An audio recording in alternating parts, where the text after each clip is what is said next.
આજે આપણે ગયા ખેતરે પાણી વાળવા પણ નીકળી ગયા મશીનમાંથી ધુમાડા. ભાઈ આજે આપણે આવી ગયા છીએ વાડીએ, જોઈ શકો છો તમે.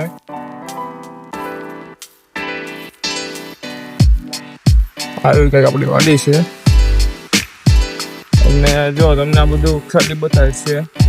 આ બધામાં આપણે જે વાવવાની છે મકાઈ, જે વરસાદના કારણે ખાલી રહી ગયું હતું. અને ભાઈ વરસાદ થોડોક પવન હતો એટલે તમે જોઈ શકો આંબાની થોડું ઘણું નુકસાન થયું છે. જો તમે તો મિત્રો આપણે મકાઈ વાવવાનું કામ શરૂ કરી દીધું છે. મકાઈ વાવાઈ જાય પછી આપણે પાણી શરૂ કરવાનું છે. આપણે પાણી મોટરથી નથી પાતા, મશીન દ્વારા પાણી વાળીએ છીએ. પાણી શરૂ કરીએ એટલે તમને બધાને હું મશીન બતાવું.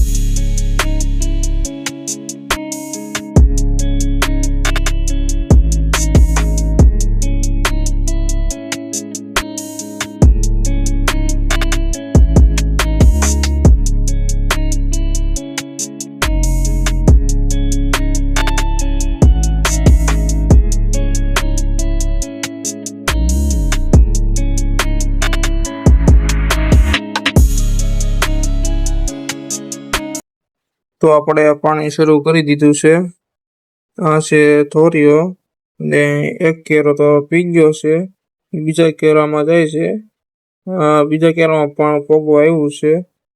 વરસાદ પડ્યો એના લીધે પાણી થોડુંક ધીમું હાલે છે એટલે થોડોક વધારે સમય લાગશે.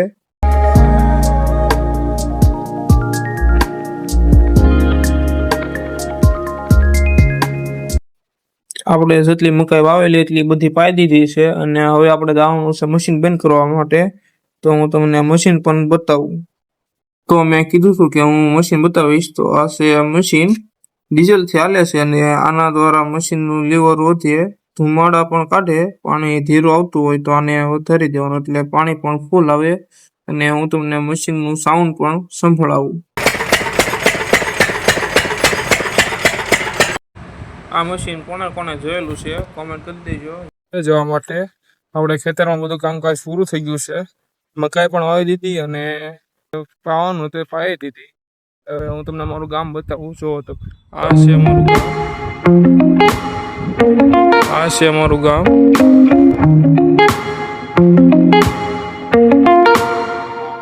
તો મિત્રો આવું કંઈક છે મારું ગામ.